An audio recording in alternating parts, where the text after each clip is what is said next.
This is Time Warner Cable's local edition. I'm Brad Pomerance. It really is my honor to introduce you to Dr. Elaine Batchlor. She is the founding CEO of the Martin Luther King Jr. Community Hospital. And we know that name in terms of MLK being affiliated with a hospital, but it's not the hospital we remember from yesteryear. Right. Explain. This is a brand new hospital that's opened in South Los Angeles. It is on the campus of a previous community public hospital. Right. And the new hospital is a private hospital that is open to everyone in South Los Angeles, regardless of their insurance status or income. I want to get a sense from you, if I was talking to you 10 years ago, 2006 versus 2016, about the delivery of services in that community when the old King Drew was in operation, as opposed to now the new MLK Community Hospital?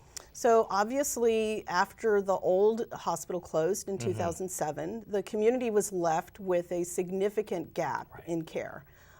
There was a new outpatient center that was developed after the old hospital closed, which brought a lot of specialty services in an outpatient setting, but the community was still missing an inpatient hospital. So with the opening of the new Martin Luther King Jr. Community Hospital, we're bringing back really needed services to the community. And I would presume that with the entry of the Affordable Care Act on the scene, there is an increased need for services because more folks are accessing insurance and health care. And so one could say your timing couldn't be better. Yes, that's right, because now many more people have health insurance and have access to care, but they need providers in their community who can provide the care. And that's part of our mission, is to provide health care to everyone in South Los Angeles. And so is the dearth of doctors that South Los Angeles was facing, is it starting to lift?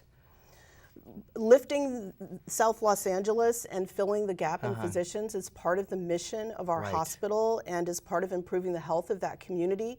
But it's still a community that has very significant shortages of physicians. They're lacking about 1,700 physicians in South LA, and they have significant health disparities. So there's a lot of work for us to do, and we're going to be able to have a real impact on the people who live in that community. So tell us about the new hospital. I have to think, since it's new, you're really a forerunner, a lot of state-of-the-art equipment. Give us a sense. I unfortunately haven't been yet. I'd love to visit sometime. Absolutely. It's a wonderful hospital. As I said, it is a private hospital that is providing quality care for everyone in the community. We have emergency services, general medicine and surgery. Do you have urgent care, or is that on campus? Urgent care is on campus, right next door to the hospital. Perfect. We also have intensive care and labor and delivery services. Nice, that must be exciting.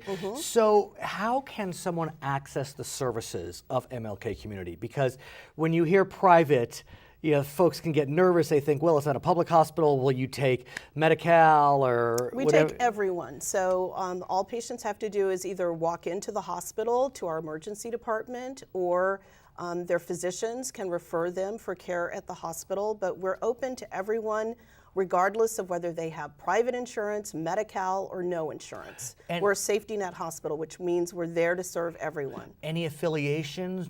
Are you affiliated with USC or UCLA or Drew? So we're part of a public-private partnership, and we have an affiliation with the County Department of Health Services and with University of California, UCLA. Well, all I have to say is congratulations. What a great journey that you're on, and South Los Angeles is lucky to have you. And the new MLK Junior Community Hospital, where is it exactly? It's on that same campus. It's located in South LA at the intersection of the 110 and 105 freeways. It's a great location. Her name is Dr. Elaine Batchlor.